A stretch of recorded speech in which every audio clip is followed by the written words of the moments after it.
Welcome back to my YouTube channel. आज हम लोग एक नया ही कॉन्सेप्ट शुरू करने वाले हैं, बिल्कुल नया। आपने इसके बारे में अभी तक सुना नहीं होगा, आप इसको हो सकता है आप इसको जानते भी ना हो। ये हमारा फाउंडेशन है, basic foundation of calculus. So today we are going to start a very important chapter of class 11th mathematics, that is known as limits. Actually limits is accompanied by derivatives also. मतलब limit जो होता है वो ऐसा नहीं केवल limits नहीं, limits and derivatives के नाम से चैप्टर आपके एनसीईआरटी के बुक में है। तो मैं लिमिट्स एंड डेरिवेटिव्स ही पढ़ाऊंगा पहले, but first we will cover the concept of limit. Limit का हम लोग पहले पूरा कॉन्सेप्ट कवर करेंगे, लिमिट पे क्वेश्चन देखेंगे। पहले हम लोग लिमिट का पूरा स्टडी करेंगे, उसके बाद हम लोग डेरिवेटिव्स पे जाएंगे, देखेंगे क्या होता है डेरिवेटिव। तो बेसिकली मैं पहले आपको इसका इंपॉर्टेंस बता देता हूँ, लिमिट चैप्टर हम लोग को क्यों पढ़ना है। तो लिमिट पढ़ने के पीछे का मोटिवेशन क्या है, क्यों पढ़ रहे हैं। एक्चुअली क्लास ये हम लोग पढ़ तो रहे हैं, बट क्लास 11th में पढ़ रहे हैं, लेकिन ये काम एक्चुअली में 12th में आएगा। बेसिकली बहुत सारे स्टूडेंट्स जो होते हैं वो अच्छे से 11th में लिमिट्स वगैरह पढ़ते नहीं है, limits and derivative.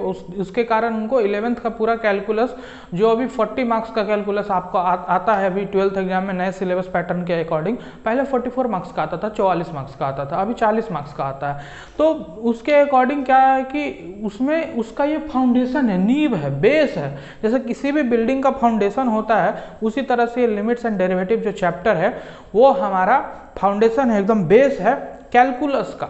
Limits and derivative अगर आप आसानी से समझते हो, अच्छे से आपको आता है, तो आप कंटिन्यूटी डिफरेंशियबिलिटी जो चैप्टर है वो लिमिट से ही स्टार्ट होती है। ठीक है, कंटिन्यूटी डिफरेंशियबिलिटी, उसके बाद फिर कंटिन्यूटी डिफरेंशियबिलिटी आपको आ गई तो आप डिफरेंशिएशन सीखोगे।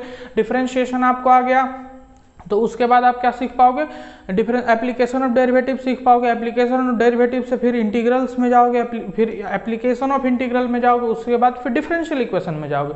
तो ये सारे जो चैप्टर्स मैंने बताए, ये सब क्या थे, ये सब 12th में आते हैं, बट उनका जो सारा का जो बेसिक फाउंडेशन, नींव जो रखी जाती है वो इस लिमिट चैप्टर में रखी जाती है। तो लिमिट जो है इस हिसाब से हमारा 11th क्लास का one of the most important chapter बन जाता है, लिमिट्स एंड डेरिवेटिव्स। ओके, तो ये मैंने बताया कि लिमिट्स को पीछे पढ़ने का मोटिवेशन क्या है, क्यों हम लोग पढ़ रहे हैं लिमिट्स को। ठीक है, तो ये मैंने बताया कि हम लोग लिमिट्स को क्यों पढ़ रहे हैं। तो आगे मैं आपको बताता हूँ। ठीक है, ये तो पता चल गया कि क्यों पढ़ रहे हैं, हमें क्लास 12th में बहुत हेल्प करने वाला है ये चैप्टर। बट अगला जो टॉपिक है जो हमारा जहां से शुरू होता है उसको हम लोग बोलते हैं कॉन्सेप्ट।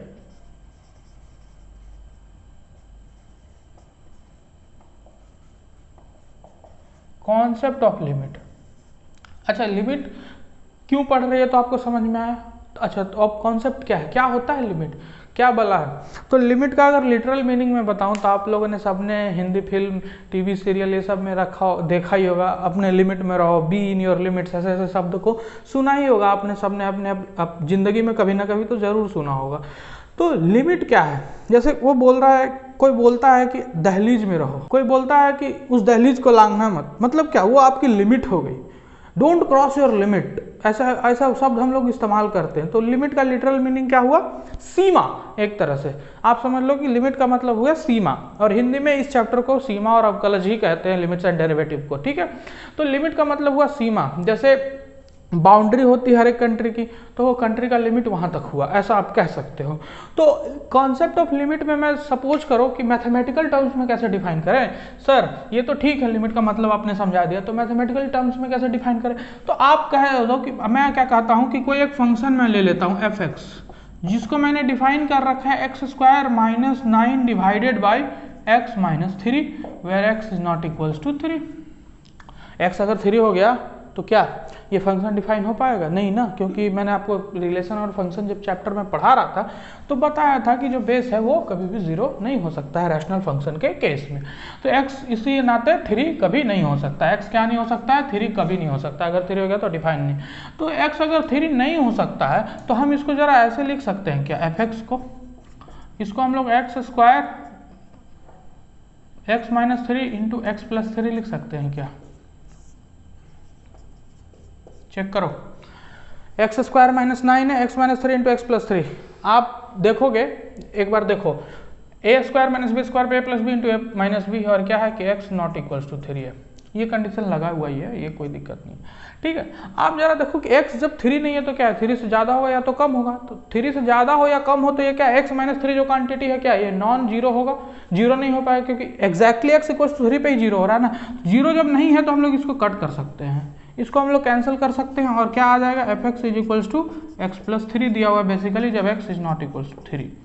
x अगर 3 के इक्वल हो गया तो ये फंक्शन ये डिफाइन नहीं हो पाएगा यहाँ पे, फिर हम लोग यही फिर ये फंक्शन डिफाइन नहीं हो पाएगा। तो आप जरा देखो हमने 3 पे क्यों नहीं देखा, 3 पे क्या आ जाता, 3 - 3/3 - 3 इसका वैल्यू आ जाता 0/0 = 1। तो 0 से 0 काट के 1, ये गलत है, दिस इज नॉट ट्रू। 0 से 0 कटेगा नहीं because this is known as indeterminate form. मैं आपको पढ़ाऊंगा 7 टाइप्स ऑफ इनडिटर्मिनेट फॉर्म्स होते हैं। तो 0/0 is one of the indeterminate form, इसका वैल्यू हम लोग डिटरमाइन नहीं कर सकते। इसी के लिए तो लिमिट, ऐसे ही चीज़ों को डिफाइन करने के लिए तो लिमिट पढ़ते हैं। ठीक है स्टूडेंट्स, तो बेसिक था ये कॉन्सेप्ट। अब मैं आपको इसको एनालिटिकली ग्राफ में समझाता हूँ कि कैसे हम लोग कॉन्सेप्ट ऑफ लिमिट को समझ सकते हैं। तो स्टूडेंट्स मैं इसको ग्राफिकली समझाता हूँ। ये देखिए, ये आपका ग्राफ है, इसको मैं x एक्सिस कह देता हूँ, ये y एक्सिस। तो y आपका कुछ और नहीं f(x) ही होता है। तो ये ऑरिजिन है, ये क्या है, ऑरिजिन है। मैं यहाँ पे x = 1 ले लेता हूँ, x = 2 ले लेता हूँ। तो यहाँ पे आ गया x = 3। ठीक है, x = 2, x = 3। ठीक है, अब मैं y पे ले लेता हूँ सिमिलरली पॉइंट। ये y बराबर क्या है, 1 है, ये y बराबर क्या है, 2 है, ये क्या 3 है, ये 4 होगा, ये 5 होगा, ये 6, ये 8 होगा। ठीक है, और ऊपर ऐसे पॉइंट चलता चलेगा। तो x = 1 पे क्या है, x = 1 पे x अगर 0 है तो क्या है, y 3 है, मतलब ग्राफ यहाँ से स्टार्ट होगा। और x का वैल्यू जब 3 है, x का वैल्यू जब 3 है तो y का वैल्यू क्या है, x का वैल्यू जब 3 है तो क्या है, y का वैल्यू 6 है। x का जब ये 6 होगा कहाँ, जब y x का वैल्यू जब 3 है। तो ग्राफ कुछ इस तरह से जाएगा, बट 6 पे डिफाइन नहीं होगा क्योंकि x ≠ 3 है। तो 6 पे एक वॉइड पॉइंट है, इसको हम लोग क्या बोलते हैं, वॉइड पॉइंट। मतलब एग्जैक्टली x = 3 पे ये क्या है कि हमारा जो ग्राफ है वो डिफाइन नहीं है, हमारा फंक्शन जो है वो डिफाइन नहीं है, इसलिए यहाँ पे एक खाली पॉइंट है। ठीक है, ये हमारा क्या है, खाली पॉइंट है, वॉइड पॉइंट या एम्प्टी पॉइंट कह सकते हैं इसको।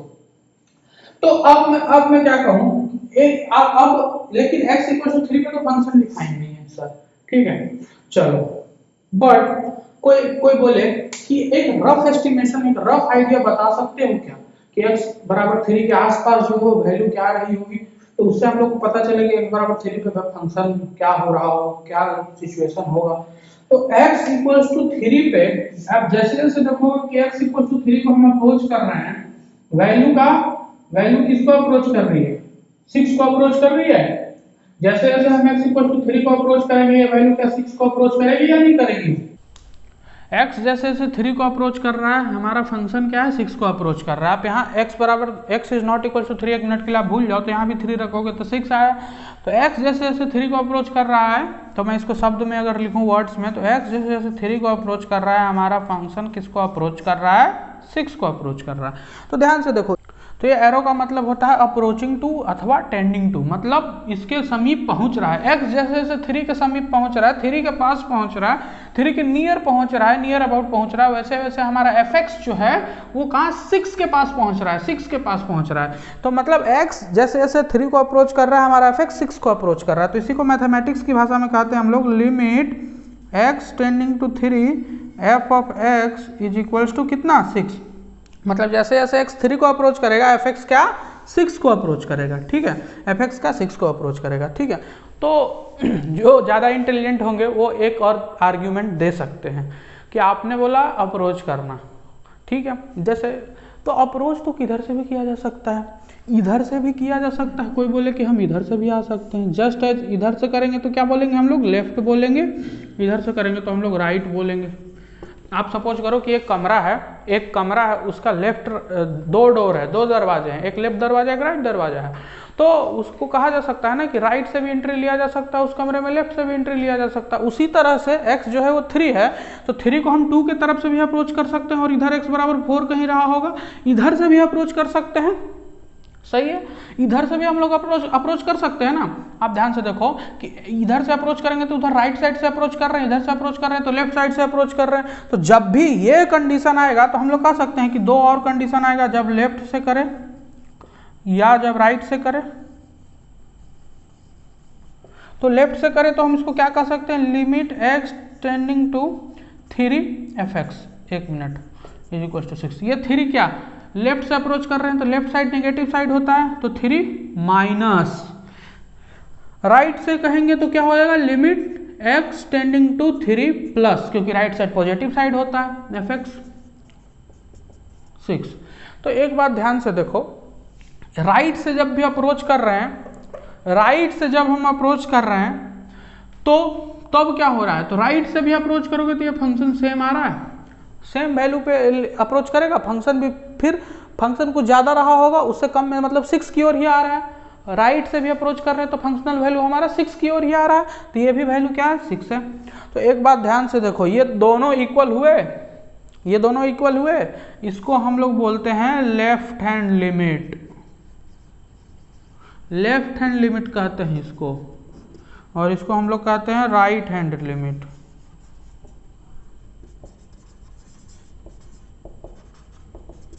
इसको हम लोग कहते हैं राइट हैंड लिमिट, इसको हम लोग कहते हैं लेफ्ट हैंड लिमिट। तो आप एक बात बताओ, लेफ्ट हैंड लिमिट और राइट हैंड लिमिट दोनों इक्वल होंगे तभी तो हम कह सकते हैं कि ओवरऑल ये वैल्यू 3 को किधर से भी अप्रोच करो 6 आएगा।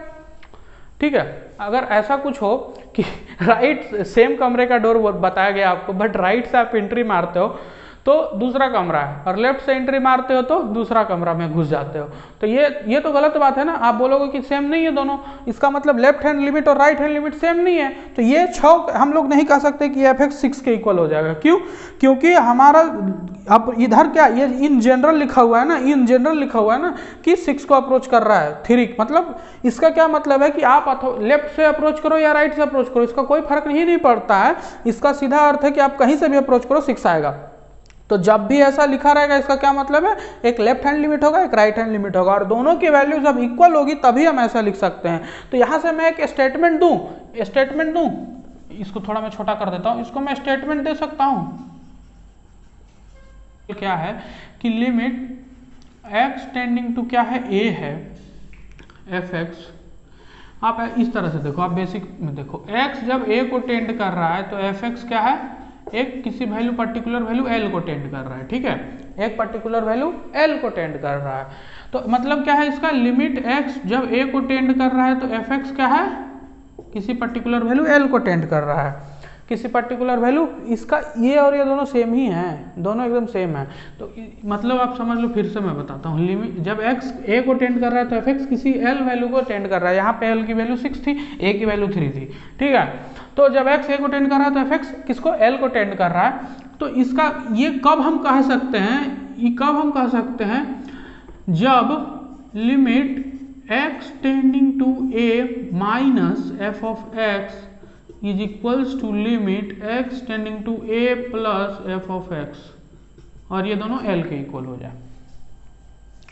आप समझ रहे हो, मतलब left hand limit equals to right hand limit जब होगा तभी हम लोग कह सकते हैं कि ऐसा हो रहा है। एग्जैक्टली किधर से भी चल जाओ वहीं पहुंचोगे। अगर कोई कहा जाए कि आप x को 3 की ओर अप्रोच कराओ, तो x को 3 की ओर अप्रोच कराने के 2 तरीके हो सकते हैं, मैंने समझाया, और तो 2 तरीके हो सकते हैं। तो दोनों जगह से अगर सेम अप्रोच नहीं हो रहा है ऊपर फंक्शन, तो ये दोनों अगर सेम नहीं है, तो इसी कॉन्सेप्ट को हम लोग कहते हैं concept of existence of limit, concept of existence of limit. Then we say limit x tending to a f(x) exist at x equals to a। x equals to a पे limit x tending to a f(x) exist करेगा, और उसकी value क्या होगी, l होगी। उसकी value क्या, ये वाला चीज मतलब बेसिकली एग्जिस्ट करेगा। तो इस केस में मैं कहूं कि एग्जिस्ट कर रहा है, क्यों, क्योंकि लेफ्ट हैंड लिमिट देखो 6 है, राइट हैंड लिमिट भी देखो 6 है। तो आपको हर बार इतना करने की जरूरत नहीं है, ग्राफ बना के देखने की जरूरत नहीं है। आप सिंपली देख सकते हो, ऐसे भी देख सकते हो कि लेफ्ट हैंड लिमिट मतलब 3 के थोड़ा सा पहले और 3 के, अच्छा तो आपको लग रहा होगा कि हर एक फंक्शन में ये ट्रू हो जाएगा, बट मैं आपको एग्जांपल देता हूं अभी जिसमें ये ट्रू नहीं होगा, जिस केस में। ठीक है, तो आपको इतना समझ में आया। मैं समराइज कराता हूँ क्या देखा। हमने देखा कि fx लिया हमने फॉर एग्जाम्पल का ये फंक्शन है। एग्जाम्पल हमने लिया कि x² - 9 / x - 3 और x = 3 पर फंक्शन डिफाइन नहीं होगा। उसको अगर x = 3 नहीं है तो क्या है, 3 ज्यादा होगा या तो कम होगा, तो ज्यादा होगा कम होगा, इसका मतलब क्या है, ये नॉन जीरो क्वांटिटी हो गई -3 वाली। तो नॉन जीरो क्वांटिटी हो गई तो इसका क्या मतलब है, ये हम लोग एक दूसरे को कैंसिल कर सकते हैं, तो x + 3 बचा। तो ये कहने का मतलब ये जो फंक्शन है ये x + 3 है कब, जब x ≠ 3 है। तो हमने इसका ग्राफ ड्रॉ किया, लेकिन x = 3 पे डिफाइन नहीं था, तो 3 पे वॉइड पॉइंट आ गया। ठीक है, चलिए बढ़िया। और उसके बाद हम क्या देख रहे हैं कि x जैसे 3 से अप्रोच करा रहे हैं, हमारा फंक्शन किसको 6 को अप्रोच कर रहा है। हमारा फंक्शन यहाँ से देखो 6 को अप्रोच कर रहा है, और यहाँ से देखोगे तो यहाँ से ऊपर से भी तो 6 को अप्रोच कर रहा है। अब limit x tending to 3 fx = 6 हुआ, इसका मतलब ये दोनों क्या है, सेम है, ये दोनों सेम है। ठीक है, एक ही है। तो x टेंडिंग टू 3 fx का वैल्यू 6 हुआ। तो अब हमने फिर से देखा कि 3 को अप्रोच करने के भी दो तरीके हो सकते हैं, या तो लेफ्ट से अप्रोच किया जाए, लेफ्ट से लिमिट पहुंचाया जाए, या तो राइट से पहुंचाया जाए। तो लेफ्ट से पहुंचाएंगे तो उसको हम लोग लेफ्ट हैंड लिमिट कहते हैं। उसकी वैल्यू भी देखी यहाँ पे, तो ये 6 की ओर जा रही थी, राइट से भी देखी तो 6 की ओर ही जा रही थी। तो हम कह दिए कि लेफ्ट हैंड लिमिट और राइट हैंड लिमिट दोनों इक्वल हो गए। इसी में मैंने बस एक नया नाम ऐड कर दिया कि जब दोनों जनरल में क्या कह सकते हैं कि x जब a को टेंड कर रहा है और fx l को टेंड कर रहा है, मतलब कि limit x tending to fx की वैल्यू l है, तो हम लोग क्या कब ट्रू होगा, true if and only if limit x tending to a minus, मतलब लेफ्ट हैंड लिमिट और right hand limit LHL = RHL। मतलब कोई भी लिमिट तभी एग्जिस्ट करेगा जब लेफ्ट हैंड लिमिट और राइट हैंड लिमिट दोनों इक्वल हो जाएंगे। ठीक है, तो ये concept of existence of limit इसको कहते हैं, एग्जिस्टेंस ऑफ लिमिट का एग्जिस्ट कब करेगा। ठीक है, तो मैं आपको अभी एक एग्जांपल देता हूं जिस केस में आपको वो लिमिट उस पॉइंट पे एग्जिस्ट नहीं कर रहा होगा। तो स्टूडेंट्स, अब हम एक ऐसा एग्जाम्पल देखने वाले हैं जहां पे लेफ्ट हैंड लिमिट और राइट हैंड लिमिट इक्वल नहीं होंगे। ठीक है, इसको हम लोग क्या कहते हैं, ऐसा जो फंक्शन होता है टूटा हुआ है ना, टुकड़ों में डिवाइड है, टुकड़े, तो इसको हम लोग कहते हैं पीस वाइज डिफाइंड फंक्शन। क्या कहते हैं, पीस वाइज फंक्शन या पीस वाइज डिफाइंड फंक्शन।